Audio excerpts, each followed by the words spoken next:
김지의 돌직구쇼에 오신 여러분 반갑습니다. 김지입니다. 저는 오늘도 이곳 광화문 청계광장에 나와 있습니다. 선선하고 기분 좋고 맑은 날씨를 보이고 있습니다. 당분간 이렇게 좋은 날씨가 계속될 것으로 예보가 나오고 있으니까 모처럼 만에 이 깨끗한 봄 날씨에 여러분들 요즘 좋을 때 만끽하시길 바라겠습니다. 저희 채널A가 국내 언론 중 처음으로 자유조선과 전격 인터뷰에 성공했습니다. 김한소를 구출했던 그 사람들 바로 에이드리언 홍 일행인 것으로 밝혀졌습니다. 잠시 후에 미공개됐던 김한솔의 동영상 원본을 저희 돌직구쇼에서 상세하게 공개하겠습니다. 저는 비가 오나 눈이 오나 매일 아침 이곳에서 여러분을 기다리겠습니다. 김지의 돌직구쇼 지금 라이브로 시작합니다. 잠깐만요.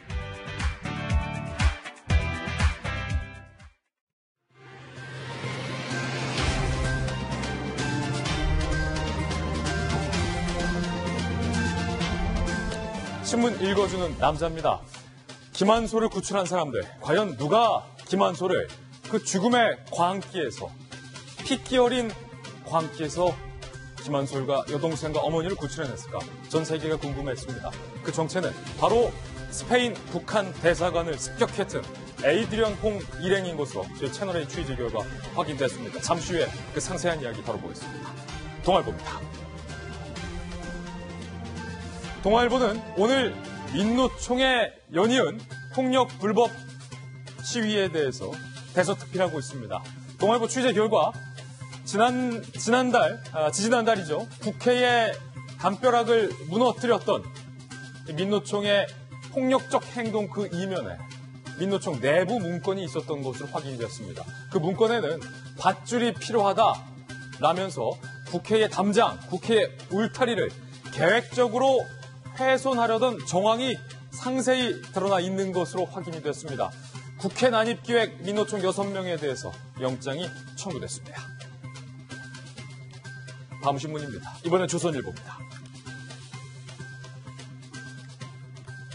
말도 많고 탈도 많았던 조현옥 인사수석이 바뀌었습니다. 민변 출신의 김혜숙 인사수석으로 바뀌었는데요. 조선일보는 또 회전문이다. 돌려막기다. 라고 비판적인 기사를 썼습니다. 그런데 신임 김혜숙 인사수석은요. 부산 동지다. 문재인 대통령의 부산 동지인 것으로 확인이 됐는데 여기서의 부산은 법무법인 이름입니다. 문재인 대통령이 변호사 시절에 함께 일했던 변호사 동지에게 인사를 맡겼는데 문제는 돌려막기라는 겁니다. 새롭고 참신한 그리고 인사에 능통한 사람, 그런 사람이 인사수석으로 임명돼야 하는 것 아니냐라는 현장의 목소리도 나오고 있습니다. 조현옥 인사수석은 교체 당일에서야 인사에 미흡한 점이 많았다는 것을 인정했습니다. 다음 신문입니다. 이번엔 경향신문입니다.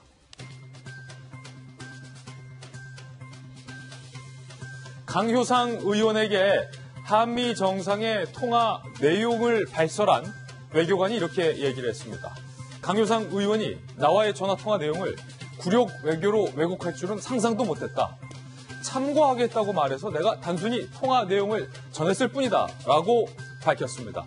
한국당이 그동안 밝혔던 공익제보의 근거가 사라지는 것 아니냐라고 경향신문은 지적하고 있습니다. 외교부는 이 외교관과 강효상 의원 두 사람을 모두 검찰에 고발할 방침입니다. 다음 신문입니다. 이번엔 한겨레 신문입니다.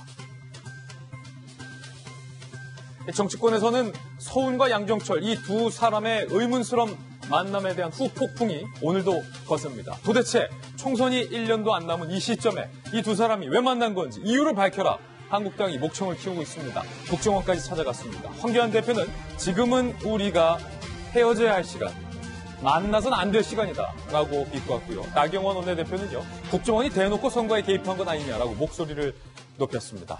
서훈 원장을 국정원법 위반 혐의로 한국당은 고발할 방침. 야권 일부에서는 정보위 개최까지 요구하고 있는 상황입니다. 잠시 후에 상세히 이야기 나눠보겠습니다. 다음 신문입니다. 이번엔 한국일보입니다. SK의 최태원 회장이 이른바 이 소셜 밸류 커넥트라는 범기업적인 모임을 만들었습니다. 어떤 기업이든 사회적 가치를 발휘할 수 있는 사람들은 다 모여라는 모임인데요. 그 자리에서 김정호 베어베터 대표가 최태원 회장의 변전에서 SK 장애인 고용 의무 채용을 이수하지 않고 있다.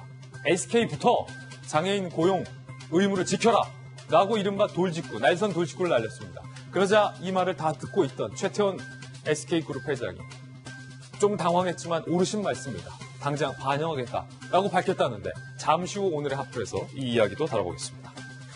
다음 신문입니다. 이번엔 중앙일보입니다. 일본에서 끔찍한 일이 벌어졌습니다. 묻지마 흉기 난동 사건.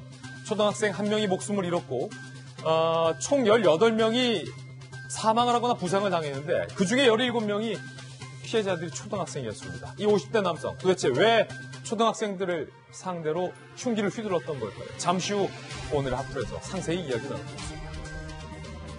지금까지 신문 읽어주는 남자였습니다. 네, 오늘 아침 저와 함께 등판한 등판 선수 소개를 해드리겠습니다. 저희 돌직구쇼의 전담 변호사, 꽃미나 손수 변호사님 나왔습니다.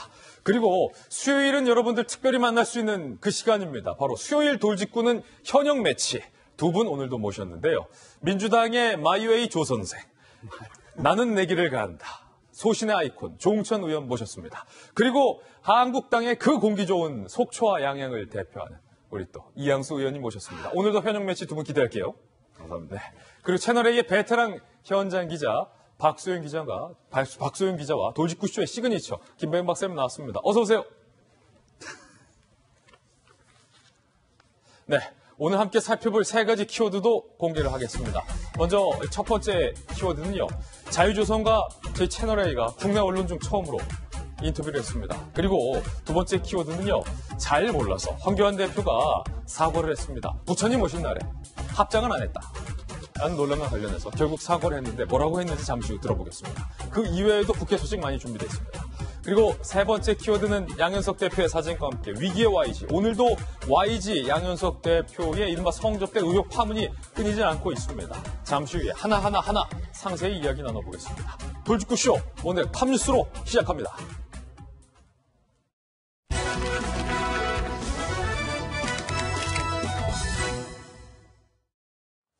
네, 탑뉴스 주제부터 공개하겠습니다. 바로 이겁니다. 전 세계가 궁금했습니다. 도대체 김정은의 핏기 어린 그 광기의 무대에서 김한소를 구출한 사람이 누굴까? 저희 채널A가 단독으로 취재한 결과 김한소를 구출했던 건 스페인의 북한 대사관을 습격해서 주요 기밀을 빼냈던 에이드리언 홍, 즉 자유조선인 것으로 취재 결과 확인이 됐습니다. 지금까지 공개되지 않았던 김한솔의 원본 동영상도 저희들이 입수를 했습니다. 먼저 2년 전 공개됐었던, 제한적으로 공개됐던 그 부분과 이번에 저희가 입수한 원본 동영상 차례로 함께 살펴보시죠. Hi, my name's Kim Han-sol, and we're very grateful to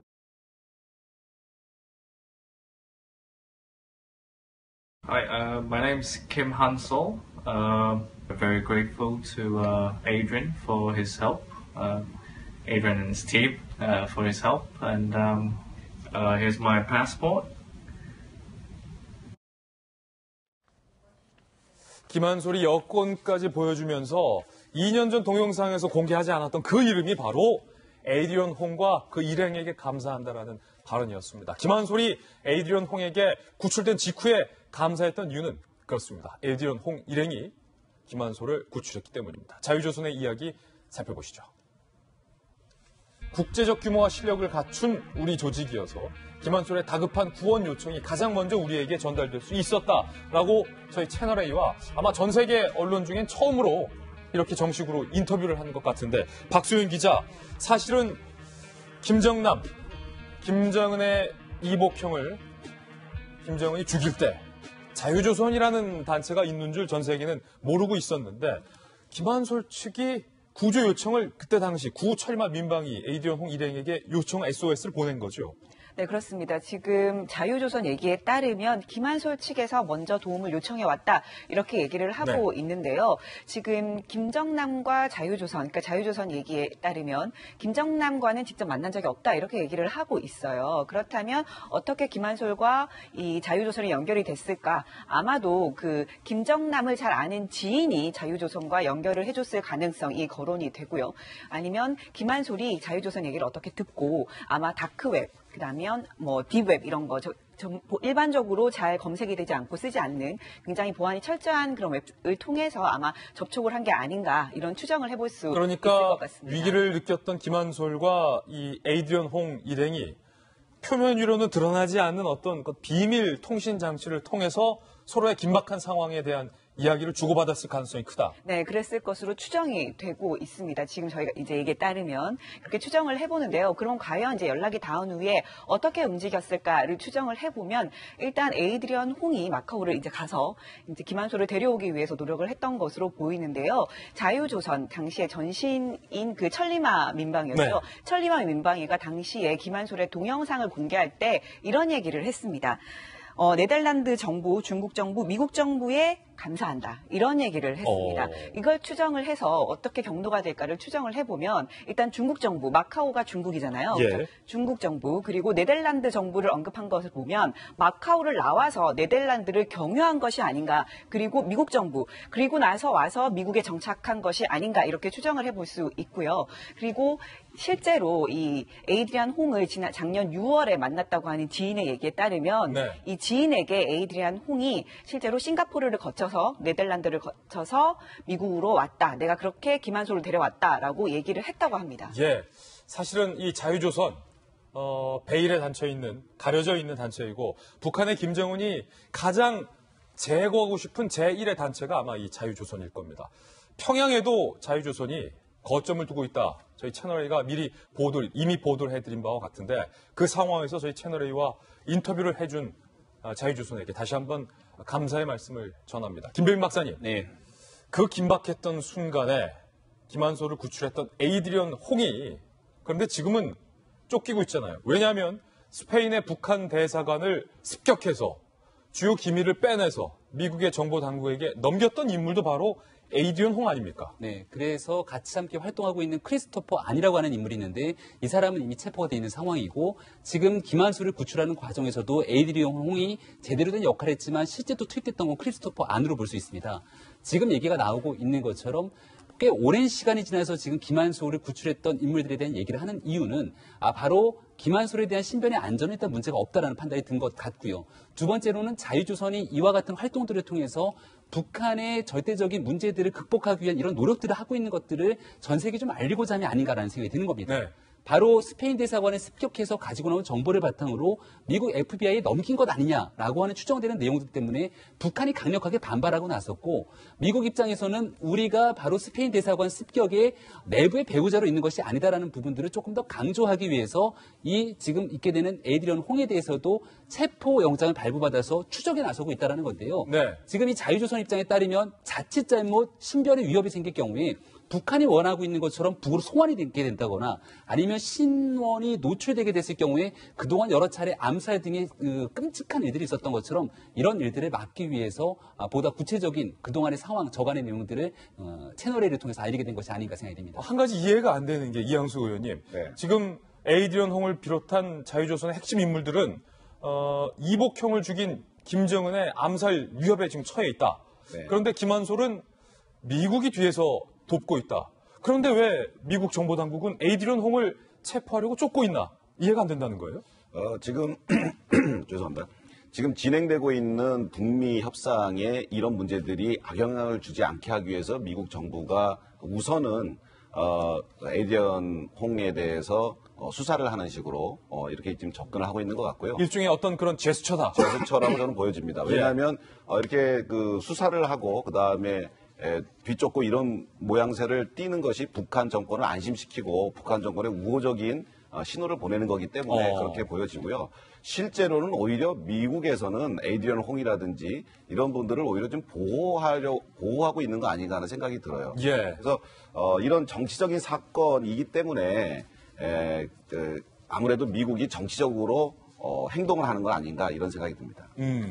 지금 쫓고는 있는 제스처는 취하고 있지만 사실상의 어떤 보호의 의미, 그리고 북한을 향한 메시지를 겸하고 있는 것이다 라는 분석인데 자유조선 측이 저희와 인터뷰를 하는 내용 중에 평양에, 그러니까 이 말은 김정은의 바로 코앞에 김정은의 눈을 피해서 자유조선의 거점이 있다. 저희들에게 이렇게 실토를 했습니다. 이런 내용 다 저에게 얘기해도 되는 건지 모르겠습니다만 직접 들어보시죠. 우리는 평양을 포함하여 활동의 신속성과 정확성을 갖추기 위해 근 10년 동안 세계 도처의 거점을 만든 국제적인 범위의 조직이다. 자, 이런 부분은 또 칼잡이 출신에게 물어봐야 되는데. 용천 의원님. 네. 평양에 거점을 두고 있고 세계 모든 곳에 거점을 두고 있다. 만약에 지금 자유조선이 벌이고 있는 일련의 행동들을 보면 그렇게 세계적인 점조직이 있지 않는 이상은 그런 행동을 못 벌일 거라는 생각이 드는데 네. 김정은도 지금 평양에 있다는 것을 알았을 텐데 이번 보도로 붙잡으려고 눈에 혈안이 돼 있을 텐데 지금 꼭꼭 숨어 있다 평양에. 철저히 신분을 감추고 있다. 이런 얘기잖아요. 네. 그러니까 이런 보도를 함에 있어서는 그 북측 위정자들이 보기에 그 지하 조직, 잠복 조직을 쫓을 수 있는 단서가 최대한 나오지 않게 하는 게 그럼요. 사실 굉장히 중요하죠. 장성택이라고 김정은이 집권하자마자 얼마 안 돼가지고 자기 고모부가 있었는데 거기를 처형한 적이 있습니다. 네. 장성택이 처형되고 난 다음에 참 많이 경악하고 김정은 포악하다 그랬는데 그 배후에는 들리는 얘기에 의하면은 장성택은 김정은을 못마땅하게 여겨서 김정은을 제거하고 김정남을 그 자리에 앉히려고 했었다. 그게 미리 포착이 돼서 김정은이 고모부 장성택을 처형을 한 것이다. 라는 그런 얘기가 그때 많이 돌았었습니다. 네. 그 이후에 김정남은 꽁꽁 숨었고요. 또 장성택의 배후에는 중국이 있다고 그래가지고 중국과 북한이 몇 년 동안 사이가 무척 좋지 않았습니다. 그러다 결국은 말레이시아 그 국제공항에서 쿠알라룸푸르 국제공항에서 그 인도네시아하고 베트남 여성 2명을 이용해서 독사를 했지요. 이 자유조선이 움직인 시기도 김정남이 독사를 당한 그 딱 타임이거든요. 그러네요. 그러니까 이 일련의 관계가 쭉 보면은 장성택서부터 해가지고 계속 어떤 계속 컨택이 있었다라는 걸 추정하게 하는 것 같습니다. 네. 네, 지금 보시면 이 자유조선이 인터뷰에 따르면 평양에 거점이 있다는 것을 강조를 하고 있고요. 10년 동안 활동을 해왔다라고 얘기를 하고 있습니다. 그만큼 조직이 크고 그리고 오래된 활동을 해왔다라고 얘기를 하고 있고 그리고 자신들이 임시정부를 만들겠다라는 얘기를 했었잖아요. 임시정부, 임정까지 만들겠다. 네, 북한의 임시정부를 자처하고 그걸 선언까지 했었는데 이런 게 전혀 허황된 얘기가 아니다라는 것을 이제 보여주기 위해서 평양을 얘기를 한 것으로 추정이 됩니다. 지금 자유조선 같은 경우에는 북한 내부에도 자신들이 조직이 있다는 것을 그전부터 이렇게 시사를 계속 해왔습니다. 네. 아까 영상에서 보셨듯이 김일성과 김정일의 사진을 이렇게 바닥에 외동댕이 치는 영상이 지난 3월에 공개가 됐거든요. 그런데 그 3월에 공개된 영상에 보면 최근 조국 땅에서라고 적혀 있습니다. 그러니까 북한 내부에서 우리가 이렇게 했고 촬영을 했다라는 걸 보여주는 거죠. 그때부터 우리가 조직이 있다는 것을 보여줬었고요. 그리고 가끔씩 이 자유조선 홈페이지를 보면 알 수 없는 지령의 문자들이 올라와요. 글자들이. 그래요? 네, 그런 글자들이 올라오는데 아마 이러한 지령의 문자, 암호 같은 것들도 이 북한 내부와 소통을 위한 것이 아니었을까 이렇게 추정해 볼 수 있을 것 같습니다. 예를 들어서 자유조선 홈페이지에 397484 뭐 이렇게 의미를 알 수 없는 숫자들이 있는데 그게 전 세계에 있는 자유조선 조직원들에게 보내는 어떻게 일종의 비밀 지령일 가능성이 크다. 그것뿐만 아니라 이제 북한 내부에까지 보내는 지령이 아닌가. 내부에까지. 네, 그렇게 추정됩니다. 그렇군요. 저희가 이 자유조선의 정체와 또 관계자들의 신원을 최대한 보호해드리기 위해서 민감한 부분에 대해서는 최대한 가리고 인터뷰를 소개해드리고 있습니다. 그래서 이 자유조선 관계자의 목소리라든지 자유조선 관계자의 하다못해 뒷모습이라도 공개를 할 경우에는 자유조선 측의 신변에 위협이 될 것으로 판단을 해서 저희가 서면으로 인터뷰를 진행했고 성우의 목소리를 힘입어서 더빙을 해서 여러분들에게 전달해드리고 있다는 점 참고로 말씀을 드리겠습니다. 김정은, 김일성, 김정일, 이 김씨 3대 세습에 대해서 반대하고 있는 자유조선이 김한소를 차기 지도자로 내세운 건 아니냐라는 관측에 대해서도 저희가 질문을 해봤습니다. 이렇게 답변이 나왔습니다. 우리가 가장 치욕적으로 간주하는 것이 김정남, 심지어 김한솔 지도자설이다. 김씨 일가의 혈통을 우리 조직의 일원으로 흡수할 수 있다는 끔찍한 상상 자체를 한 적이 없다. 네, 자유조선과 관련된 또 추가적인 보도도 향후에 여러분께 전해드리겠습니다. 이번에 저희가 준비한 두 번째 뉴스를 공개하겠습니다. 황교안 대표가 부처님 오신 날에 합장 안 한 것에 대해서 정식으로 사과를 했습니다. 뭐라고 사과했을까요? 직접 들어보시죠. 저는 이제 크리스천으로서 계속 생활해 왔고 절에 잘 가지를 않았었죠. 그러니까 절에 가서 여러 이제 절차나 의식이 부족한 부분이 많이 있을 겁니다. 불교 또는 다른 종교에 대한 존중의 마음을 가지고 있고 그 행동도 그렇게 하기 위해서 노력을 하고 있습니다.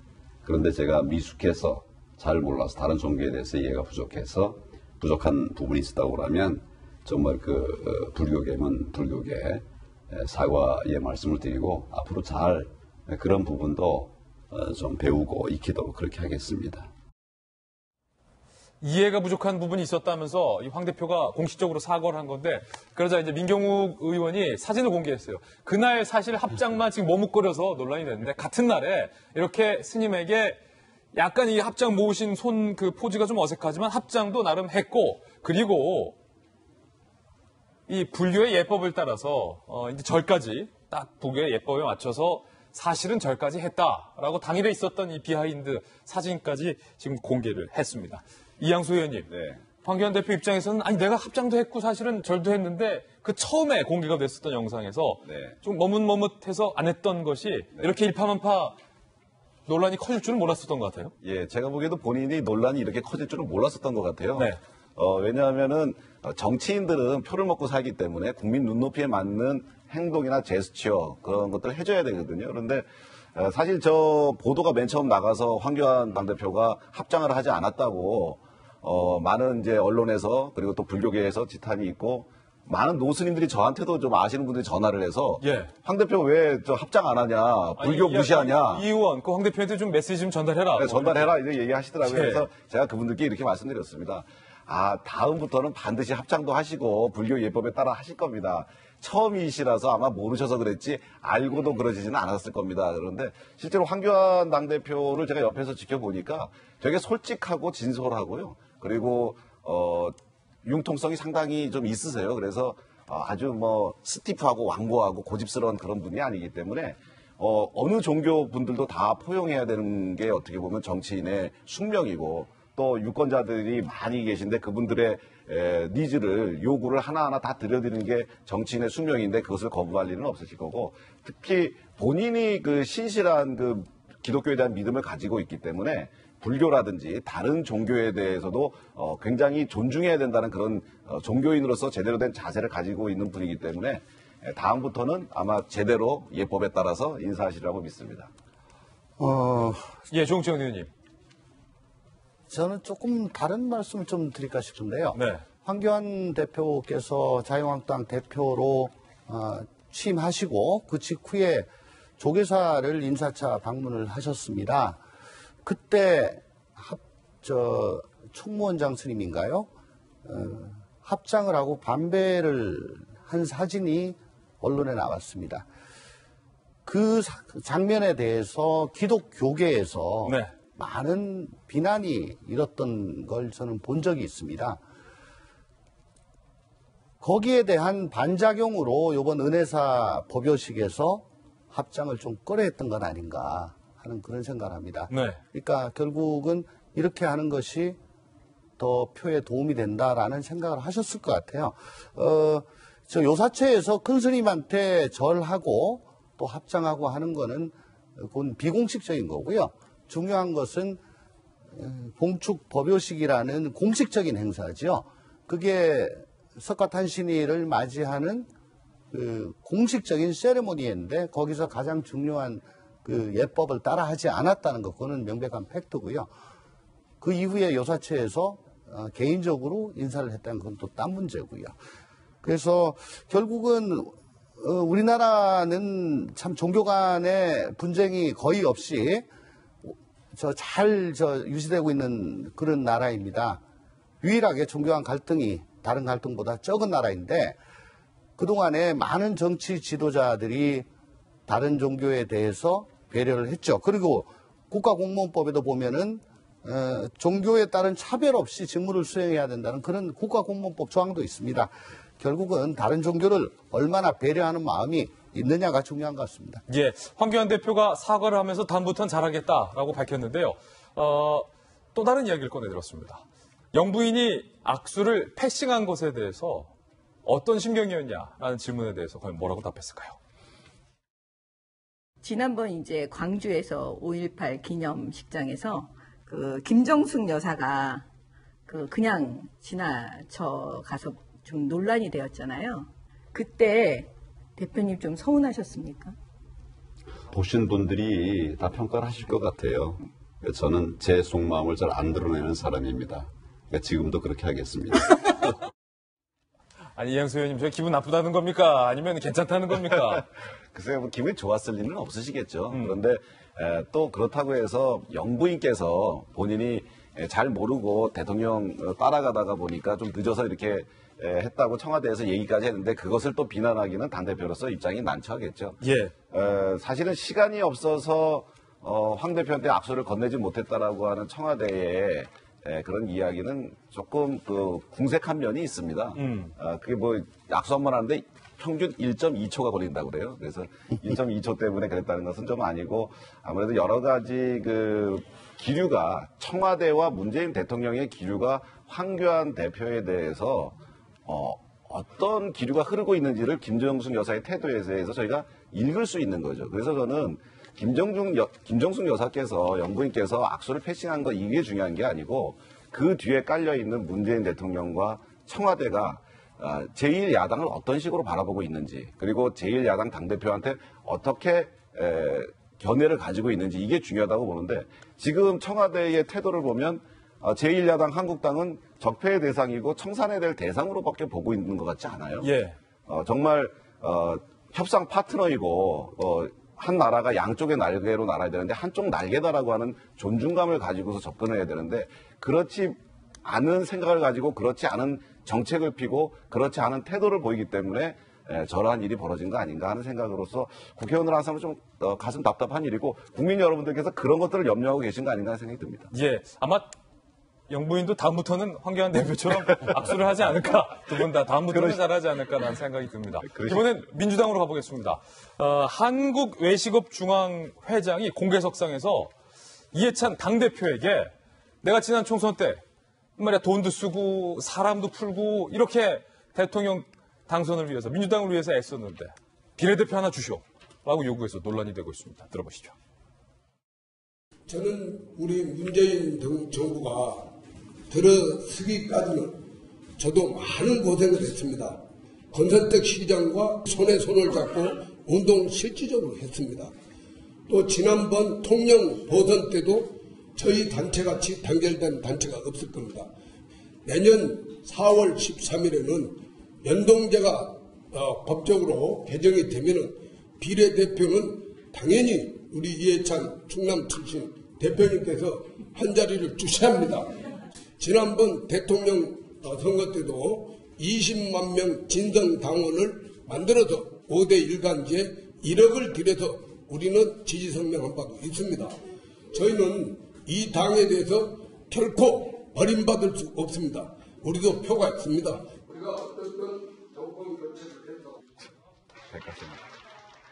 박수영 기자, 지금 이해찬 대표 면전 공개석상에서 우리가 대선 때도 애쓰고 총선 때도 돈 썼으니까 비례달라라고 요구한 게 상당히 이례적인데 저게 어떤 자리이고 이해찬 대표의 저때 현장 반응은 좀 어땠습니까? 이례적인 게 아니라 전 처음 처음 본다. 처음 본다.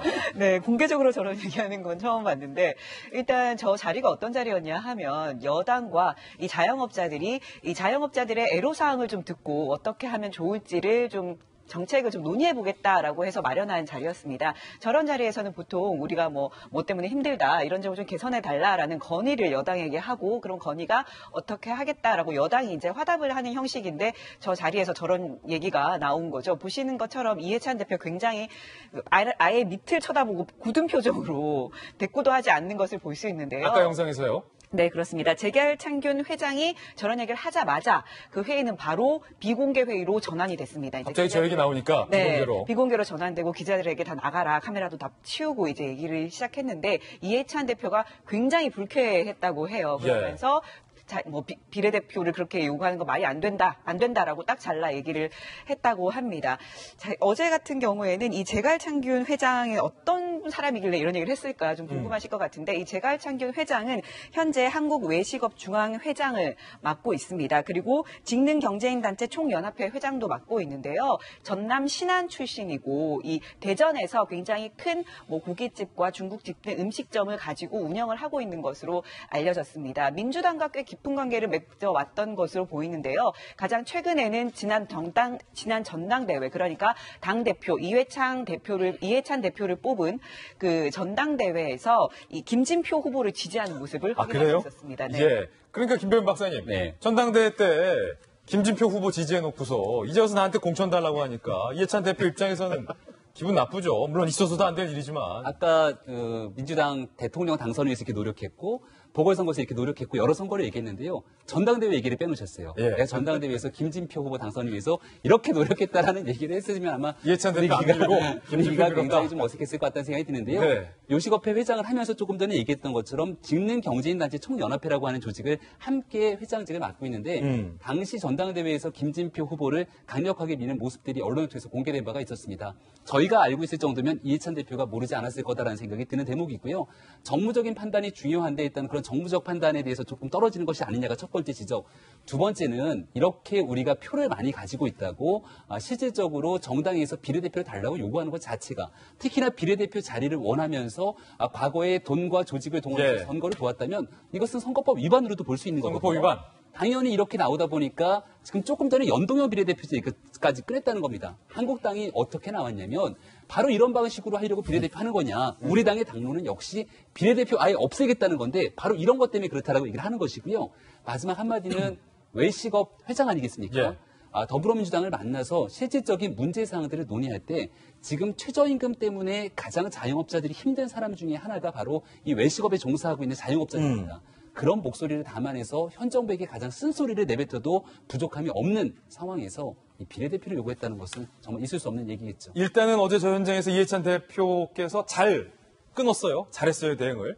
불쾌한 기색으로 공천 요구는 안 된다라고 잘 끊었는데 정치현 의원님. 네. 이 국회의원이라는 자리는 좀 달라라고 요구하거나 부탁을 해서 받는 게 아니라 조홍천 의원처럼 모셔가야 되는 거 아니에요? 우리 이해찬 대표님께 저런 얘기 꺼냈다가는 좋은 대답 듣기가 힘들죠. 예, 저런 대화에서는 아주 단호하십니다. 만약에 정말 비례대표를 원했다면은 전략적으로 비공식적인 자리, 조용한 자리에서 사적으로 얘기를 했을 겁니다. 그래도 안 되지 않습니까? 이렇게 총선에서 했었으니까 비례달라고 하면 안 되잖아요. 힘들죠. 그건 이해찬 대표 안 들어주는데 저렇게 다 언론까지 있는 상황에서 몇 번을 얘기를 하는 거는 아마 자기 조직 내에서 위상을 생각해가지고 그렇게 얘기를 하신 것 같고요. 예. 제가 외식업 협회 출신입니다. 횟집 사장. 네. 그래서 제가 칼잡이라고 하는 거예요. 그래서 제가 가두수수 인하다, 상가 임대차 보호법 개정을 하고, 일자리 안정자금하고 하는 거, 제가 다 신경 쓰고 있어요. 예. 제가 외식업 비례대표 역할을 같이 하고 있으니까 특별히 따로 필요는 없을 것 같습니다. 자, 외식업 측에서 비례 요구하지 말라. 알겠습니다. 그런가 하면 사실은 이 여야 간에 그리고 청와대와 야당 간에 가장 민감한 이슈는 서훈 양정철 두 사람의 만남의 후폭풍과 관련된 이야기입니다. 야당에서는 비판이 이어졌습니다. 나경원 원내대표 그리고 바른미래당의 오신환 의원의 이야기도 두 원내대표의 이야기도 한번 들어보시죠. 여당 내에 공천 숙청자에 대한 정보 수집, 야당 죽이기 위한 정보 수집, 국정원을 통해서 새로운 선거에 영향을 미칠 수 있는 신부품이라든지 뭐 이런 여러 가지 시나리오가 있습니다. 최대의 정보 관권 선거가 시작된 것 아닌가 하는 강한 의심을 지우기 어렵다는. 국정원의 총선 개입 의혹을 부를 수 있다는 심각한 사안이기도 합니다. 성실하게 해명을 하고 청와대는 국정원장과 대통령 최측근의 부적절한 처신에 대해서도 최소한 주의라도 주는 것이 민주주의 국가의 상식적인 대응입니다. 그리고 국회 정보위, 국정원을 담당하고 있는 정보위의 정보위원장인 이해운 의원도 발끈했는데요. 아니 나도 정보위원장인데 국정원장 독대 못했다라고 얘기했습니다. 들어보시죠. 정보위원장하고 단 1분도 독대한 적이 없습니다. 하노이 회담이 있던 날 제가 국정원장에게 급히 뭔가 제안을 하려고 전화를 하려고 전화번호를 국정원에 달라 그랬더니 국정원장은 아무나 얘기할 수 있는 상대가 아니기 때문에 정보위원장인 저에게도 절대로 전화번호를 줄 수 없다고 제가 5번을 요청했는데 5번 다 거절당하고 하노이 회담이 끝날 때까지 저는 전화번호를 못 받았어요. 그런 사람이 그렇게 자기 사적인 사람과 4시간씩이나 얘기를 하고 그다음에 최소 1시간 이상은 독대를 했다? 부적절한 일이고요. 손수호 변호사님, 지금 국회 정보위원장이 하노이 회담이라는 그 긴박한 상황에서 국정원장이 나를 만나주지 않았다. 그런데 총선을 1년 앞둔 시점에서 그것도 총선의 병참기지 역할을 하고 있는 양정철 원장과 4시간 40분이나 만난 것, 국정원의 정치 개입 의무를 위반한 국정원법 위반이다. 고발하겠다라고 밝히고 있는데 어떻게 보십니까? 야당이 반발하는 게 충분히 일리가 있고요. 우선 또 정치적인 부분에서의 평가는 지금 현재 진행 중인 것 같습니다. 또 앞으로도 있어야 되겠고요. 그와 별개로 법적인 부분도 좀 판단을 해봐야 되는데 국가정보원법이 있어요. 이 국가정보원법은 국정원장과 직원 등의 정치 관여 행위를 금지합니다. 그리고 정치 관여 행위를 한 경우에는 형사처벌까지 가능하죠. 댓글 같은 거 달면 안 된다, 이거. 안 됩니다. 그런데 이 국정원 원장과 직원의 정치 관여 행위가 무엇이냐? 이거를 국가정보원법이 딱 정해놓고 있어요. 6개를 정해놓고 있는데 그 중에 하나가 이게 있습니다. 특정 정당이나 특정인의 선거 운동을 하거나 선거 관련 대책회의에 관여하는 행위. 그래서 물론 지금 회의에 참석한 식사를 함께한 3명이 회의라고 하면 안 되죠. 식사를 함께한 3명이, 3명이 선거 관련된 언급은 없었다라고 말을 하고 있는데 만약 선거 관련된 그런 대책 회의였다면 이 부분은 국정원법 위반이 되고 범죄를 범한 거예요. 따라서 야당 입장에서는 그 부분에 대한 문제 제기를 하고 수사가 진행되어야 한다고 지금 공격을 하는 것이고요. 그렇죠. 반면 당사자들은 선거 얘기 안 했는데 이게 무슨 법적으로 문제가 되느냐 이런 입장을 보이고 있습니다. 그렇군요. 자, 일단은 이양수 의원. 한국당에서 보기에는 어떤 의견이에요, 지금? 어떤 시각이에요? 왜 만났을까? 하필 이때. 선거를 준비하는 선거에 큰 밑그림을 그리는 양정철 원장과 그다음에 국정원이라고 하는 거대 조직을 가지고 있는 그리고 비밀리에 일할 수 있는 많은 조직을 갖고 있는 국정원장이 식당에서 만났다. 이거를 일반 국민들이 과연 좋게 보겠느냐. 만약에 아무리 사적인 모임이었다 하더라도 이건 절대 해서는 안 되는 모임이에요. 너무 안이한 판단이었던 거고요. 3분 중에서 한 분이 기자분인데 거기서 선거 얘기는 없었다고 얘기했는데 그 기자분은 2분하고 친한 분들이래요. 친한 분들이다. 말을 믿을 수가 없죠, 사실. 선거 얘기가 없었다라고 볼 수 없는 거죠. 있었다고 하면은 이건 전부 다 법 위반일 뿐만 아니라 내년 선거에서 관권 선거가 되는 거 아니냐. 이 말도 지금 믿을 수 없다는 거예요. 예상이 되고 있는데 전 문재인 정권의 가장 큰 특징이 내로남불 정권이라고 생각해요. 내로남불. 입장 바꿔서 역지사지해서 과연 이 일이 한국당이 이런 일이 집권한 상태에서 이런 일이 벌어지고 민주당이 야당이었다면 과연 어땠을까 하는 생각을 해보면 지금은 한국당의 비판과 항의가 그닥 심하지는 않은 거다 이렇게 생각이 듭니다. 자, 민주당 조응천. 참 이거 아니라고 하는데 계속 아니라고 하는데 왜 기라고 하냐. 계속 그렇다고 한다면이라고 계속 하니 이거 어떻게 하죠? 김연경 MBC 기자 졸지에 좀 믿을 수 없는 사람 되신 것 같아서 개인적으로 좀 기분 나쁘실지도 모르겠습니다. 저분은 그래도 저 통일 전문 기자하고 통일이라는 거는 또 국정원하고 긴밀한 네트워크가 있는 건데요. 글쎄요. 원님 재판도 아니고 아무리 뭐 아니라고 하고 참석자가 아니라고 하는데 그렇더라도 못 믿겠고 그렇다고 한다면이라고 한다면 이게 얘기가 끝이 안 나죠. 제가 정보위원으로 작년까지 활동을 했습니다. 그래서 국정원 내부 사정에 대해서 작년까지 좀 아는데 무슨 말씀을 드리려고 하느냐. 이 정부 들어가지고 국정원 과거사위란 게 작동을 하면서 내부에서 과거 정치관여 행위 있었던 거 다 밝혀내가지고 고발해서 검찰에서 구속되고 또 징계받고 하는 일들이 지금까지도 계속되고 있습니다. 그 결과 지금 국정원 내부 분위기는 어떠냐. 설령 원장이 뭐라고 시키더라도 이게 국정원법에 주어져 있지 않은 일을 할 것 같으면 조직이 나중에 5년 후에 나를 보호하지 않는다라고 다들 생각을 하고 있고 그래서 국정원의 국내 파트에 대해서는 방첩 외에는 지금 제대로 하는 게 없다. 그래서 더운 국정원장이 그 말은 되는 거예요 지금? 이거를 선거 관련해서 뭐라고 지시를 한다? 아무도 따를 사람이 없다. 저는 단언코 얘기를 합니다. 선 원장이 영이 안 서기 때문에 아니요. 영이 안 쓴 게 아니고 아무나 안 따른다. 영이 안 서는 게 아니고 국정원법에 주어진 업무 범위를 벗어난 일을 지시할 경우에는 국정원 내부에서 그걸 따를 수가 없는 상황이다. 그렇기 때문에 니네들 그거 아니라고 하는데 그렇지 못 믿겠다. 이 과정은 성립될 수가 없다는 얘기예요. 국정원 내부를 잘 알고 있는 또 조홍천 의원의 이야기까지 들어봤습니다. 네, 다양한 국회 소식 전해드렸고요. 이번엔 저희가 준비한 세 번째 소식입니다. YG의 양현석 대표의 이 성접대 의혹 논란이 일파만파 커지고 있습니다.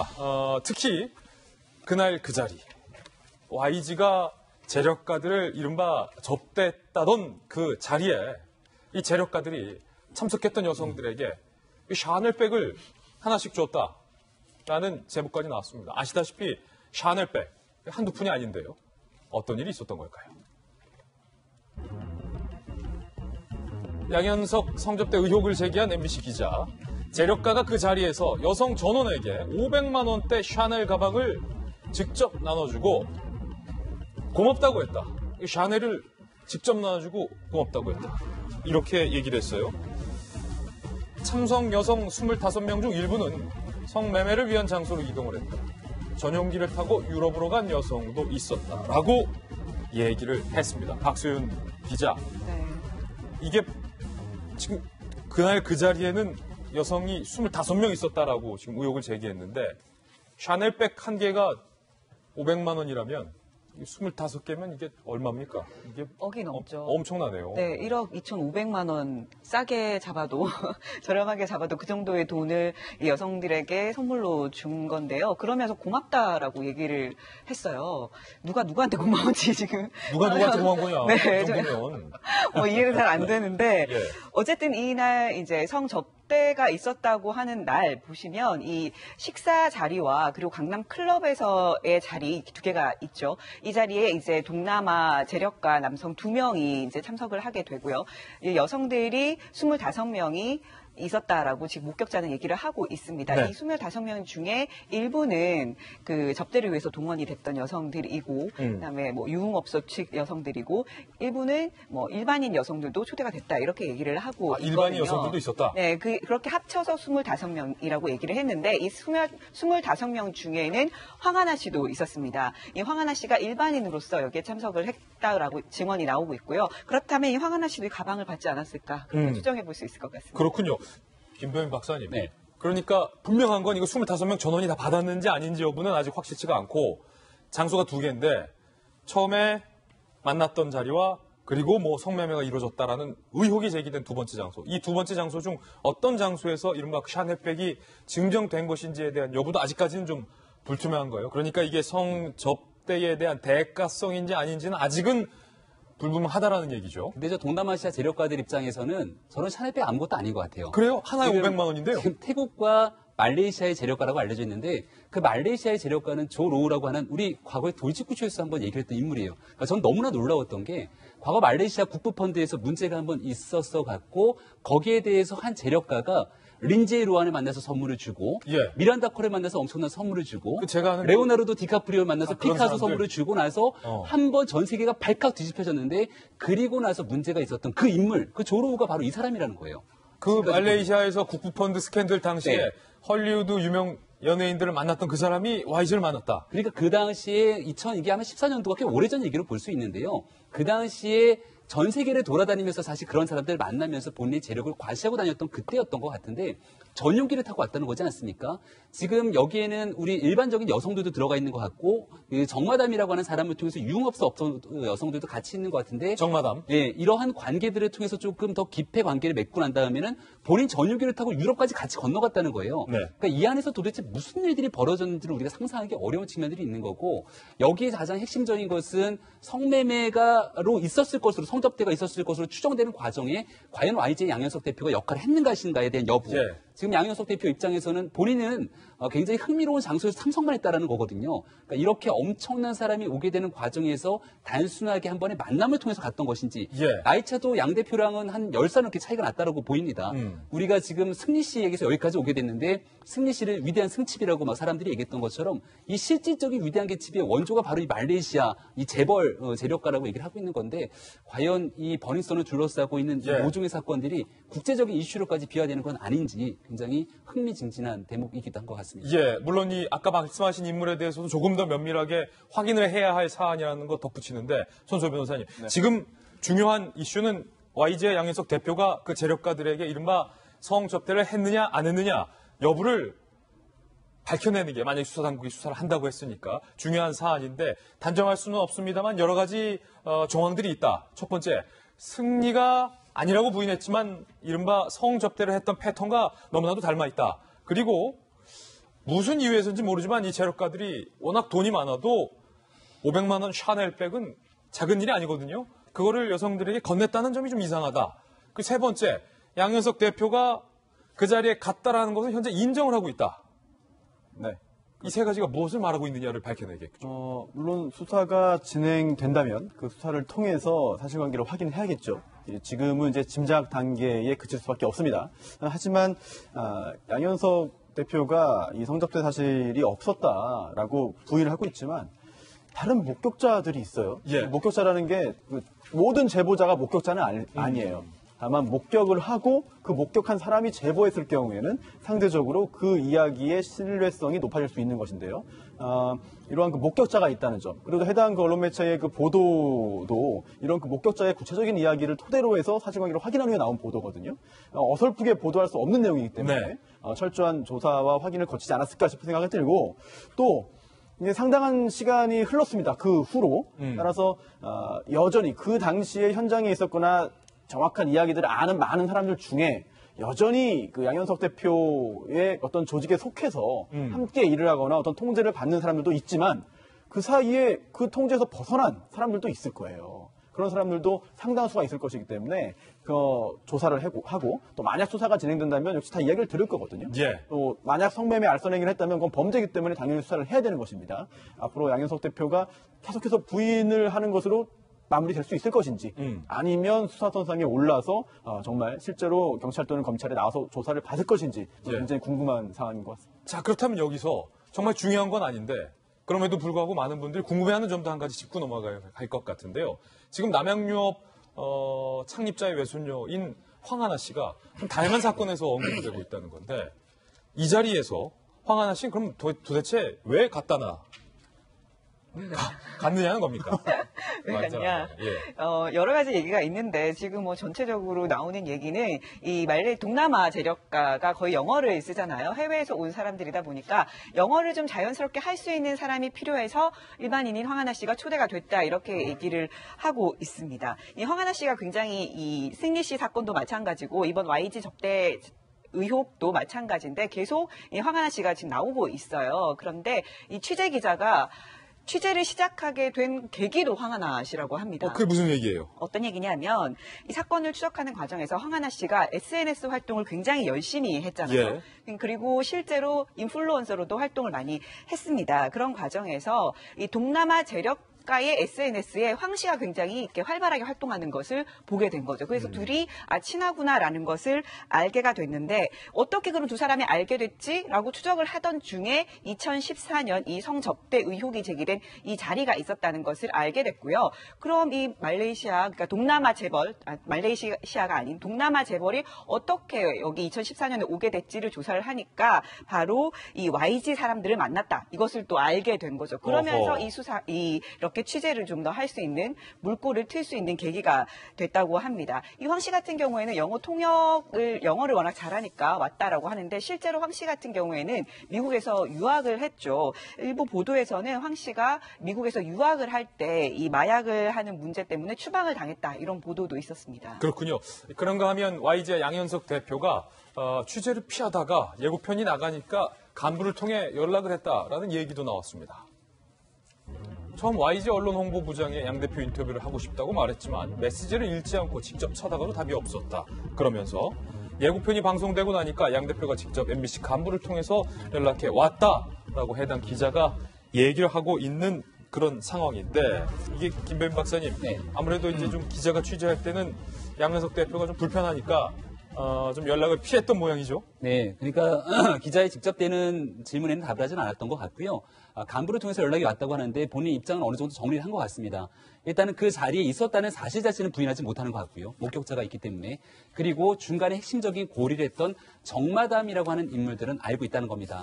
하지만 앞서 양 대표가 계속 설명했던 그런 지점들이 나오고 있는 것처럼 여기에 깊이 관여하거나 본인이 성매매, 성접대 등이 있었던 사실들을 인지하지 못했다라고 맞서고 있는 상황이기 때문에 결국 고발된 사건들에 대해서 경찰이 수사를 해나가는 과정에 이 목격자들의 진술에 의존해서 과연 양현석 대표가 어느 정도 건까지 이 내용이 깊이 개입됐는지는 조금 더 면밀하게 조사가 진행된 바탕을 보고 이야기할 수 있지 않을까 생각이 됩니다. 이제 모든 것들은 좀 공정하고 면밀한 수사를 통해서 억울한 부분이 있다면 또 양 대표의 억울한 부분도 소명이 돼야 하지 않을까라는 생각을 해보겠습니다. YG 양현석 대표와 관련된 소식 전해드렸고요.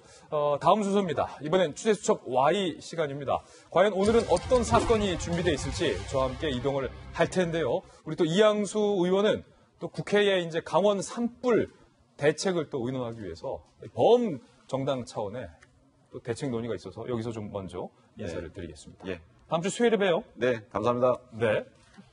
저와 함께 이동하시죠.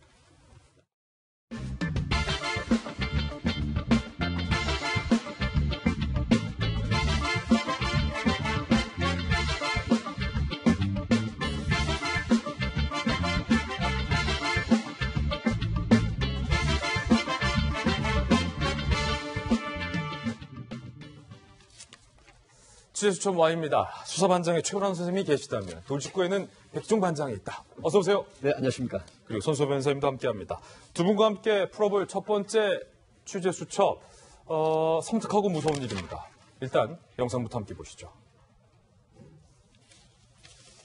네, 지금 신림동의 한 고시원에서 여성이 급하게 본인의 방으로 지금 들어가고 있는 모습이 CCTV에 잡혀 있는데요. 그 뒤를 이어서 바짝 쫓아오는 남성이 문을 치고 문고리를 잡고 들어가려는 영상 다시 한번 보실까요? 지금 이게 트위터에 올라온 신림동의 이른바 성폭행 미수범 동영상이 공개가 된 건데 이게 지금 큰 논란이 되고 있습니다. 혼자 사는 여성을 뒤따라가서 침입하려 하고 여성이 문을 열어주지 않자 그 앞에서 서성이고 있는 모습. 약 1분간 여성의 문 앞을 배회한 장면이 CCTV에 고스란히 해설에 포착이 된 겁니다. 경찰은 이 영상을 접하고 과연 이 남성이 어떤 의도로 이 젊은 여성의 뒤를 뒤쫓았는지 그리고 이 여성이 들어간 이후에 왜 이 여성의 바짝 쫓아서 문을 열려고 했는지 등에 대해서 수사를 하고 있는 그런 상황입니다. 네. 정말 지금 보니까 정말로 저도 참 무섭고 섬뜩한 저 해당 여성은 얼마나 좀 공포에 떨었을까라는 생각이 드는데 일단 정체가 뭡니까 이 사건? 네, 이제 이 내용이 이겁니다. 지금 피해 여성이 신림역에서 피해자가 집으로 돌아간 길인데 여성이? 예.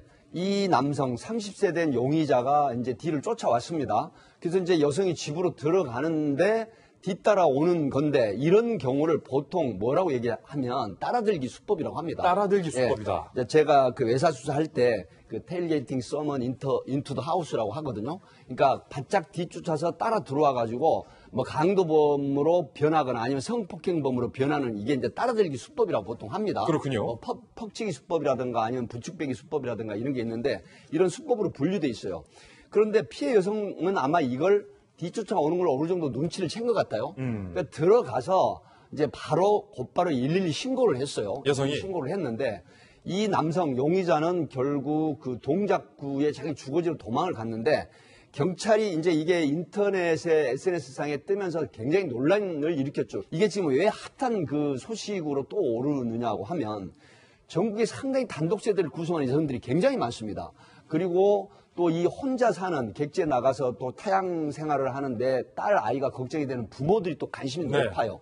그렇기 때문에 이 지금 소식이 그 핫한 뉴스가 되고 있는데 관악서에서는 이거를 정말 치밀하게 굉장히 수사를 잘한 것 같아요. 왜냐하면 이게 신고가 되자마자 바로 전담팀을 구성을 해서 관악서장이 정방원 서장으로 알고 있는데 굉장히 수사통으로 제가 알고 있거든요. 수사통이다. 네네. 그런데 아마 그 전격적으로 지시를 해가지고 이 잠복 끝에 체포를 했어요. 다행히. 예.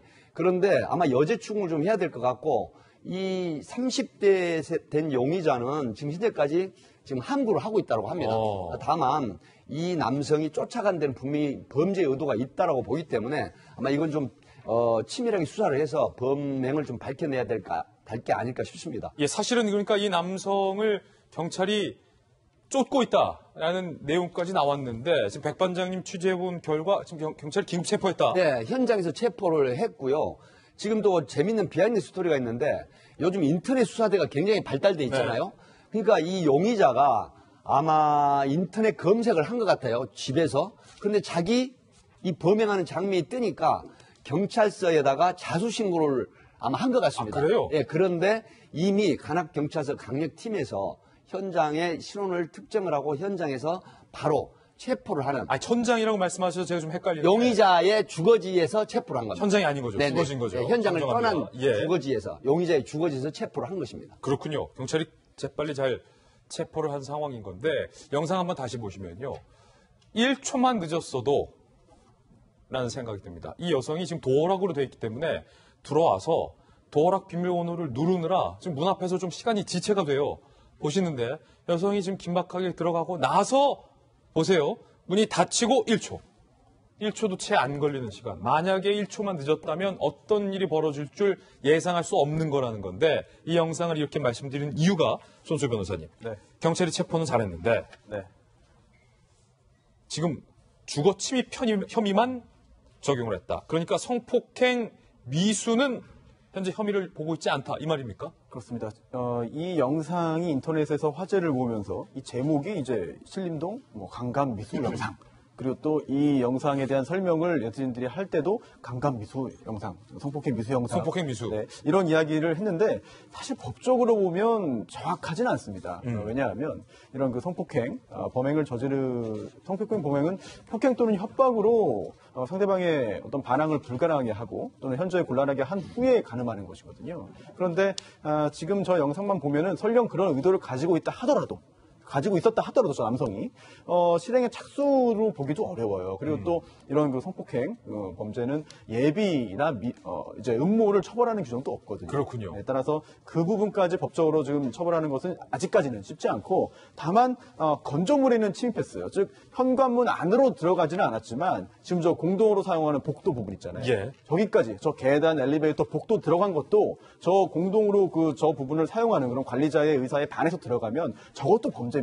저것도 건조물 침입이거든요. 따라서 현재는 그 부분에 대해서만 혐의점을 두고 있는 것이고 다만 긴급 체포를 했기 때문에 48시간 동안 이제 신병을 확보해서 수사를 하고 그 후에 또 처분을 할 텐데 앞으로 이제 조사를 또 진행을 하면서 과연 어떤 의도였는지 어떤 준비를 했는지 또는 저 행위하기 전에 어떤 그 특별한 성범죄를 저지른 것이 있는지까지 확인을 해야 될 그런 책임이 경찰이 있을 것 같습니다. 예. 이번엔 두 번째 취재 수첩입니다. 황당한 무속인의 굿제안. 과연 어떤 제안일까요? 함께 보시죠. 2017년 9월 A씨가 지금 모텔을 좀 보유하고 있는데 이 건물을 좀 팔고 싶은데 이게 잘 안 팔려요. 그래서 고민하던 차에 소개로 무속인이라는 이모 씨를 만나게 됩니다. 무속인 이 씨가 만나자마자 대뜸 나는 하늘에서 신의 계시를 받고 있다 라고 주장을 합니다. 그러면서 신이 내게 말하길 야생 여우를 불태운 가루로 구슬하면 43억 원 이상의 가격으로 팔릴 것이다. 라는 일종의 달콤한 제안과 함께 돈을 요구합니다. 그런데 여우를 불태운 가루가 구하기 어려워서 비용이 많이 든다. 그것도 야생 여우여만 해. 라고 주장합니다. 이 무속인이라는 분은 구슬 대가로 8차례에 걸쳐서 2억 1천만 원을 챙겼습니다. 그리고 2억 원 중 1억 원은 또 선납을 요구합니다. 사기 혐의로 기소된 이 무속인이라는 이모 씨에게 징역 2년이 선고됐는데요. 법원은 이렇게 얘기합니다. 여우를 불태운 가루를 사용했다는 증거가 없고 받은 돈은 생활비 등으로 사용했다.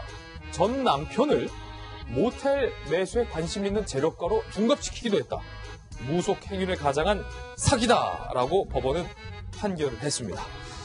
일단은 저 백반장님에게 이 전말 듣기 전에 손소 변호사님, 사실은 그동안 법원에서 이 무속인의 어떤 무속 행위에 대해서는 누가 보더라도 이게 사기가 짙어도 법적으로 처벌을 좀 금기시해왔어요. 왜냐하면 지금까지는 그게 어떻게 보면 무속인의 어떤 무속 행위로 볼 수 있기 때문에 법원에서 이게 진짜 무속, 어떤 신앙에 기초한 무속인지 아닌지를 판가름할 수가 없다라는 이유로 판단을 꺼려왔는데 이번 건은 이례적으로 징역 2년이 선고됐어요. 그렇습니다.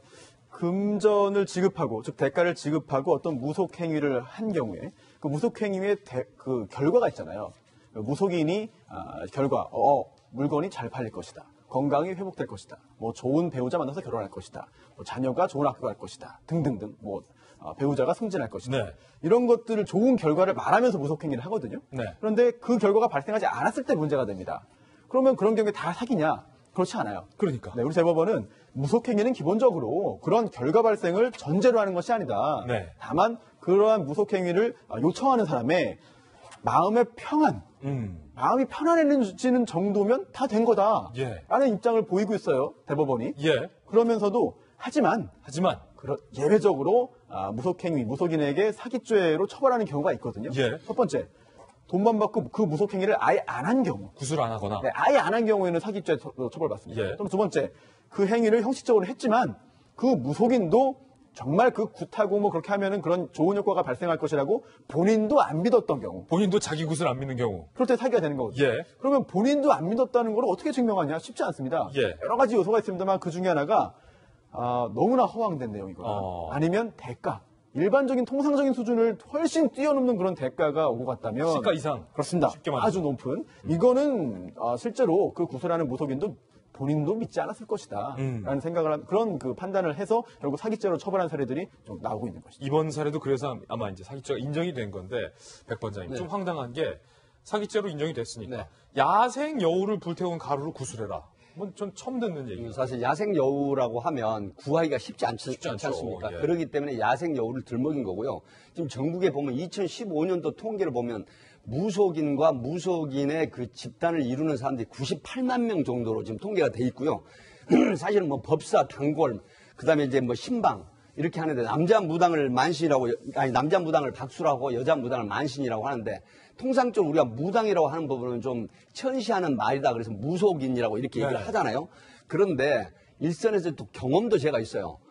호랑이 코털을 구해서 태우면 호랑이 코털을 있다라고 해가지고 예. 그때도 2억 7천만 원 정도를 편취한 무속인이 실제 현장에 사건을 그렇게 됐는데 사실 불구속 기소가 됐다가 법정 구속된 사례가 있었거든요. 예. 네, 그런데 무속인이라고 하는 분들은 대다수 이제 어떤 기륭하복을 점치고 정신적인 이한이나 심적인 이한을 주는 좋은 일도 많이 하는 분들이 있어요. 그런데 가끔 이렇게 허황된 어떤 걸 제시하고 하늘의 계시를 받았다고 하는 부분은 누구도 믿지 못하는 것이죠. 또 정파적인 종교적인 입장도 아닌 이런 사람들이 그러면서 보편타당한 사회상규상 훨씬 도가 넘는 그런 금품을 요구를 했는데 가져갔는데 이런 경우도 예를 들어 12월까지 팔린다라고 했는데 그 고객, 그 건물을 사겠다는 사람이 누구예요? 전 남편을 그 구매한 사람으로 이장을 해서 보냈단 말이에요. 그 상담을 하고 또 이런 부분들이 결국은 여러 가지 사기, 또 무인만 찍힌 잡힐 서명이 없는 약정서를 쓰고 그 다음에 구세 효험이 없어지니까 당신과 나 사이에 이런 얘기는 절대 다른 사람한테 얘기하지 마시오라고 하는 부분들. 이런 부분들이 결국은 이 사회상규상 위배되고 보편타당한 범주를 벗어나는 자기들의 어떤 범죄를 은폐시키려는 그런 노력이 일한 결국 이런 것들이 기망오신 소위 이 의뢰인을 속이고 그다음에 믿게 해서 그다음에 금품을 사기치는 편취하는 행위다라고 보는 거죠. 그래서 일반적으로 보면요.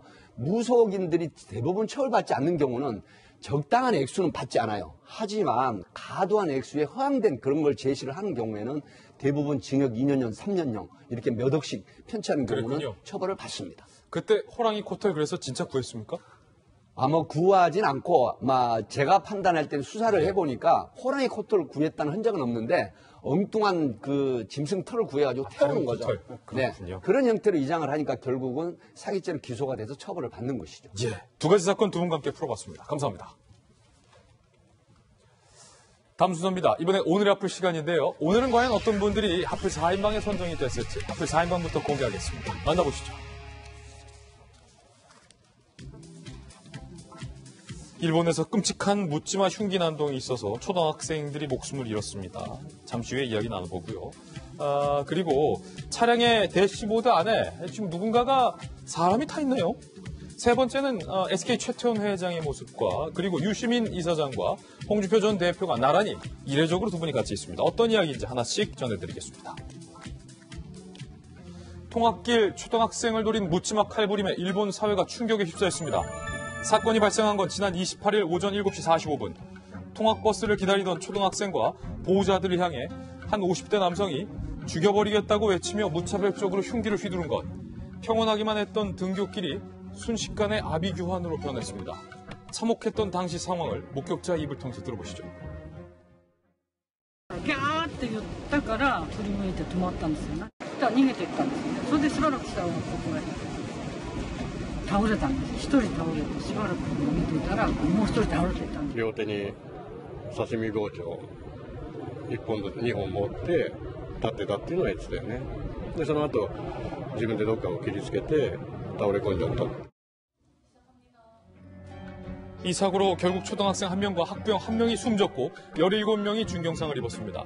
범인은 범행 직후 자해를 시도, 병원으로 옮겨졌지만 사망에 명확한 범행 동기가 밝혀지지 않고 있는 상황. 범인의 학교 동창생은 쉽게 화를 내는 성격으로 초등학생 시절 동급생을 연필로 찌른 적도 있다고 증언하기도 했는데요. 다만 죽여버리겠다고 외치며 마구잡이로 흉기를 휘둘렀다는 점에서 경찰은 전형적인 일본어로 도리마, 거리의 살인마, 살인으로 추정을 하고 있는 상황입니다. 지금 박수영 기자, 일본 열도 전체가 이번 사건으로 충격에 휩싸였습니다. 이 범인의 정체, 도대체 누굽니까? 네, 이 범인의 정체는 50살, 그러니까 50대인 남성이고요. 이 범행이 발생한 곳에서 한 4-5km 떨어져 있는 마을에 거주를 하는 남성입니다. 네. 이 남성이 지금 사망을 한 상태이기 때문에 구체적인 범행 동기 그리고 뭐 병력 이런 것은 지금 아직 나오고 있지 않은데요. 이웃 주민들의 증언은 좀 속속 나오고 있습니다. 이웃 주민들의 얘기에 따르면 이웃과의 교류가 거의 없었다 이렇게 얘기를 하고 있는데요. 그 앞에 동창생들이 말하는 것처럼 좀 다혈질 기질은 있었던 것 같습니다. 한 주민이 이런 얘기를 했어요. 1년 전쯤에 이 담벼락 너머로 나뭇가지가 이렇게 넘어가 있었는데 이 범인이 지나가다가 이 나뭇가지에 맞아서 다쳤다라고 하면서 새벽에 집으로 찾아와서 고래고래 소리를 질렀다. 이런 증언을 또 했어요. 이런 증언을 좀 보면 아마 좀 그런 울분이 좀 차 있었던 편이 아닌가 이런 추정이 되고요. 지금 이번 사건 때문에 일본은 완전히 지금 발칵 뒤집혔습니다. 이 스쿨버스, 통학버스라는 것 자체가 좀 아이들을 보호하기 위해서 만든 그런 버스거든요. 그 조치 중에 하나인데 문제는 이렇게 버스를 기다리다가 이렇게 사고로 무방비로 당하는 상황이 벌어진 거죠. 이것 때문에 과연 아이들의 등하굣길이 안전한가라는 얘기가 나오고 있고요. 특히 범행이 굉장히 좀 잔인했던 게 이 범행이 전체가 10초 만에 지금 18명이 상처를 입었는데 10초 만에 이게 다 발생을 해서 아이들이 피할 곳조차 없었던 그런 상황이었다는 것 때문에 전부 더 가슴 아파하고 있고요. 지금 초등학생 1명이 또 사망을 했고 또 30대 남성이 아이를 이제 등굣길에 데려다 주다가 이렇게 사망을 했는데요. 이 30대 남성 같은 경우에는 외무성 직원이었다고 합니다. 그렇군요. 조홍천 의원님, 이 정통 이제 수사통 출신이시니까 지금 일단 이 범인이 스스로 자해해서 목숨을 잃은 상황이라 도대체 어떤 동기로 무슨 생각으로 이런 범죄를 저질렀는지는 규명할 수 없겠습니다만 전문가께서 보시기에는 이번 묻지마 흉기 난동 어떻게 분석하십니까? 일종의 또 조현병 병력이 있던 분 아닌가 하고 아주 조심스럽게 추정을 해봅니다. 분노 조절 장애 같은 것도 좀 있는 것 같아 보이고요. 결국은 뭐 일본이나 한국이나 똑같죠. 그 휴대폰을 입수해서 예, 그분이 그 자해하는 사람이 어떤 흔적을 남겼는지 또 어떤 사이트들을 즐겨 찾았는지 또 댓글 같은 걸 다른 게 어떤 게 있는지 뭐 그런 것들을 쭉 한번 살펴보고. 디지털 포렌식입니까? 네, 역시 그게 제일 확실하죠. 예, 휴대폰에 대한 포렌식을 통해 가지고 이분의 평소 생각, 취미, 성향 같은 걸 파악하는 게 중요할 것으로 생각됩니다. 예. 이게 지금 도리마 살인이라고 얘기를 하잖아요. 거리에서의 묻지마 살인을 얘기하는 건데 일본에서 10년 동안 일어난 이 도리마 살인이 70건, 그중에서 사망한 사람만 25명에 달한다라고 얘기를 하고 있습니다. 비단 이웃나라 일본만의 문제가 아니라 사실 대한민국의 문제로 오게 됐을 경우 강남역 살인사건에 대한 충격에서 벗어나지 못하고 있는 국민들이 많이 있을 거라고 보고요. 당시에도 젊은 여성, 말 그대로 아무런 이유 없이 죽임을 당하게 되는데 지금 있었던 것도 초등학생들, 가장 사회적 약자, 이러한 무차별한 공격에 가장 방어하기 어려운 사람들만을 범죄 대상으로 고른 것이 아닌가라는 생각이 들어서 끔찍하다 볼 수 있는데요. 조금 전에 조홍천 의원님께서 좋은 얘기 지적을 했던 것처럼 사실 이게 어느 날 갑자기 우발적으로 일어난다기보다는 그 전에 있게 되는 사전적인 징조들이 분명히 존재하고 있습니다. 징후와 징조가 분명히 있다. 지난번 강서 PC방 살인사건에서 끔찍한 범행들이 일어났는데 알고 보니 과거에도 폭력적인 전과라든지 이런 문제들이 일어날 수 있는 개연성들이 늘 존재하고 있다는 거죠. 그러니까 여기에 대해서 특히 주변에 있는 사람들이 어느 정도 이러한 문제가 있을 경우에 여기서 신고를 하거나 뭐 병이 있을 경우에 치료를 받도록 도와주거나 하는 등의 사회적 장치들이 반드시 필요할 것이라고 보이고요. 비단 남의 나라일 뿐만이 아니라 우리 이웃나라에서 일어난 일에 대해서도 많은 애도를 표하면서 대한민국에서도 비슷한 사건들이 늘 일어났기 때문에 여기에 대한 방비 철저히 해야 될 것 같습니다. 예, 이번엔 두 번째 하프 소식입니다. 기상천외한 미륵국 시도가 화제입니다. 지금 보시는 것처럼 북아프리카 모로코에서 스페인 멜리아로 국경을 넘으려다가 국경 수비대에 딱 걸렸는데 이들의 숨은 장소에 입이 떡 벌어집니다. 바로 자동차의 대시보드안. 저기 어떻게 들어가셨죠? 발각된 미륵국자는 15세 소녀와 20대 청년 2명이었는데요.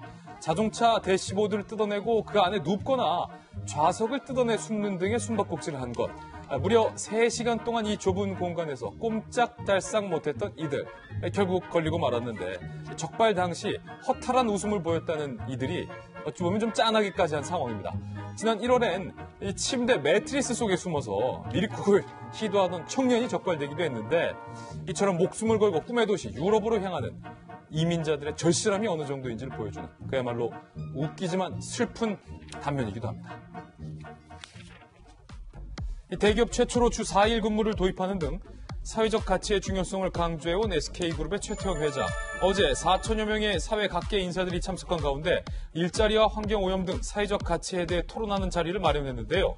그러니까 일종의 민간 사회적 가치의 향연이라고 할 수 있습니다. 예상 인원의 2배를 넘기면서 첫 해부터 흥행 대박을 터뜨린 건데 먼저 최태원 회장의 목소리부터 들어보시죠. 사회 가치를 같이 공유하는 사람들과 함께 모든 걸 나누고 아이디어서부터 하고 있는 일들을 네트워킹에 관여할 수 있도록 그런 장을 한번 만들어봤습니다.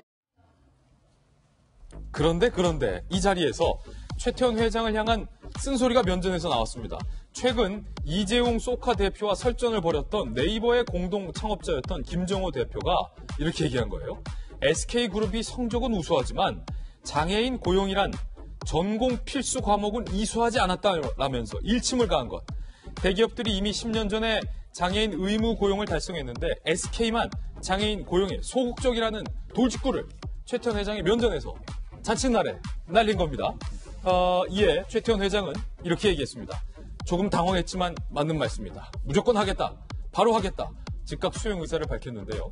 사회적 가치는 거스를 수 없는 대세이자 돈을 버는 것보다 중요하다라는 최태원 회장. 과연 향후에 정말로 이게 반영될지도 계속해서 지켜봐야 할 필요가 있을 것 같습니다. 사실은 손수호 변호사님, 이게 전형적인 어떤 그런 소신 발언으로도 볼 수 있고 사실은 SK그룹 입장에서는 남의 자칫날에 와서 왜 죄를 뿌리냐 뭐 이렇게 반응할 수도 있는 불쾌한 상황일 수도 있는 건데 최태원 회장이 일단은 적극적으로 인정을 했어요. 그건 우리가 잘못했다. 맞는 말씀이다. 바로 반영하겠다. 그렇습니다. 우선 현행 법에서 규정하고 있는 그런 기준을 충족하지 못했기 때문에 그 부분은 이제 아쉽고요. 예. 하지만 과거의 기업 총수의 이미지와 약간 다른 것 같아요. 과거에는 굉장히 좀 위험을 중시하고 그리고 또 중간에 이제 누군가가 앞에서 지적을 하면 여기에 대해서 잘 수긍을 하고 바로 인정하고 잘 받아들이겠다라고 말하는 게 잘 상상이 안 갔거든요. 예. 하지만 개인적인 평가와 별개로 일단 어제 그 석상에서의 대응은 굉장히 본인에 대한 평판 그리고 또 그 본인이 총수로 있는 그룹의 이미지에도 도움이 되는 것 같아요. 그래서 앞으로 다른 그런 그룹 또는 홍보팀 총수들도 어제의 그 장면을 많이 좀 보면서 활용할 부분들을 많이 활용해야 되지 않겠나 그런 생각도 듭니다. 이게 이제 누가 얘기하는가가 중요한데 누가 얘기하느냐? 김정호 대표가 얘기를 했는데요. 실질적으로 장애인들을 고용해서 쿠키를 만드는 사회적 기업을 운영하고 있는 곳입니다. 김정호 대표가 그렇기 때문에 과거에 이제 최태원 회장의 장녀가 결혼할 때도 하객들에게 의미 있는 선물을 주고 싶다라고 찾아와서 이야기를 했다는 거예요.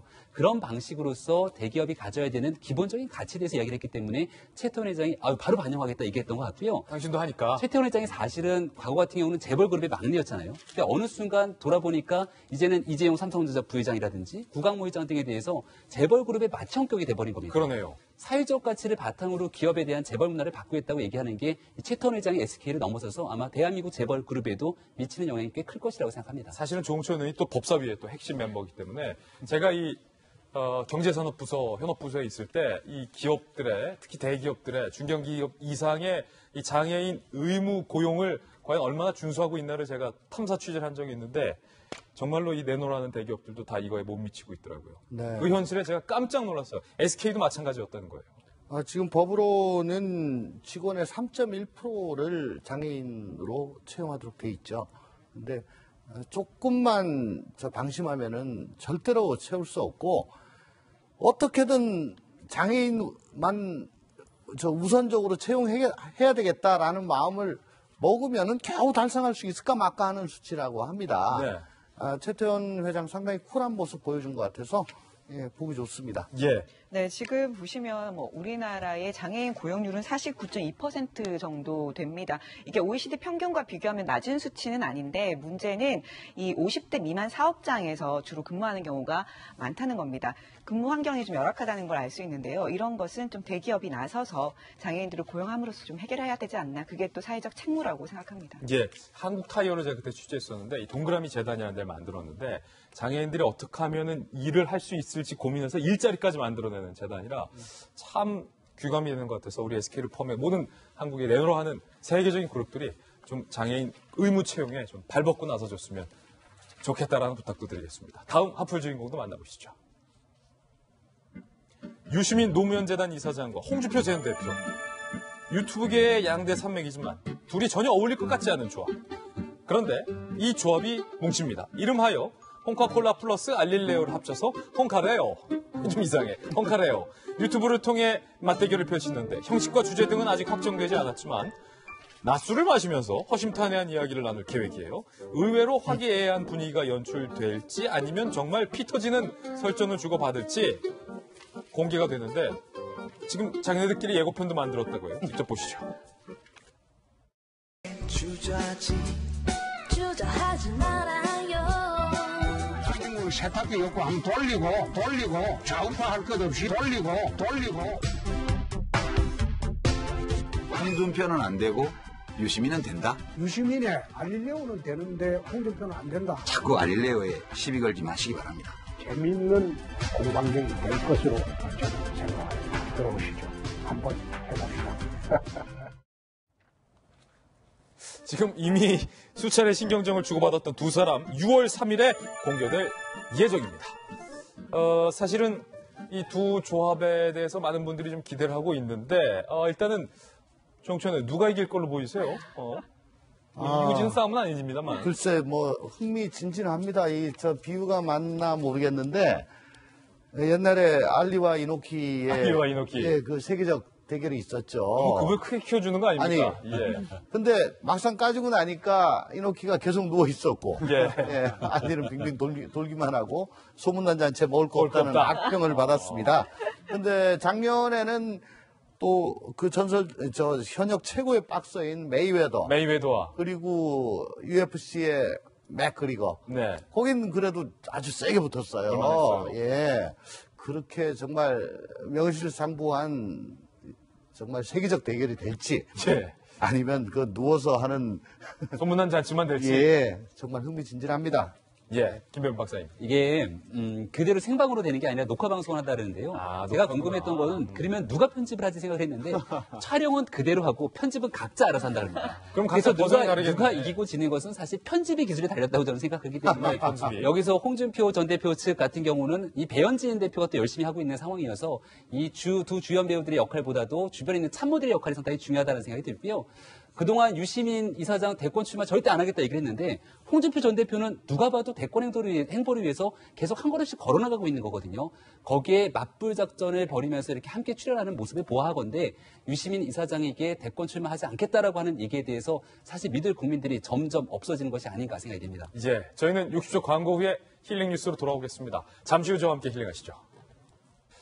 길거리에서 치매를 앓고 있는 할머니를 보고 할머니가 맨발이네 본인의 신발을 벗어준 여대생의 선행에 많은 사람들이 감동하고 있습니다. 만나보시죠. 경기도 광주에서 바리스타로 일하고 있는 박다영 씨가 주인공. 위태롭게 도로에 서 있는 할머니를 발견했는데 할머니 맨발이 마음에 걸려서 자기가 신고 있는 신발을 벗어서 할머니에게 드렸답니다. 거기에서 그치지 않고 할머니를 직접 안전하게 경찰에까지 모셔다 드린 이 따뜻한 박다영 양. 신발을 벗어주면 맨발인데 괜찮겠느냐라는 질문에 정신이 온전치 못한 할머니가 혹여 도로에 떨어진 유리 조각에 발을 다치게라도 할까봐 얼른 신발을 벗었다. 저는 양말을 신고 있어서 괜찮아요. 라고 말을 했다는데 야 박다영 씨. 내 것만 지키기에 바쁜 세상에 나 아닌 타인에게 너무나도 무심한 요즘 시대에 선뜻 누군가의 그야말로 따뜻한 신발이 되어준 다영 씨의 마음이 참 예쁘고 고맙습니다. 이 일로 우리 박다영 씨가 광주 경찰서로부터 표창장을 받았다고 하는데 그 성경에도 이런 말이 나오지 않습니까? 상대방이 겉옷을 벗어달라고 하면 속옷까지 벗어주라. 과연 이 예수님의 가르침을 누가 따를 수 있을까? 여기 있네요, 박다영 씨. 다시 한번 저 돌직구쇼가 온 국민의 마음을 담아서 고맙다라는 말씀 전해드리고 싶습니다. 참 따뜻한 우리 박다영 씨에게 다시 한번 감동을 받았습니다. 오늘 저희가 준비한 소식 모두 다 전해드렸고요. 저희는 내일 아침에 더욱더 풍성한 소식으로 인사드리겠습니다. 오늘 하루는 분명 어제보다 나을 겁니다. 좋은 하루 되십시오. 고맙습니다.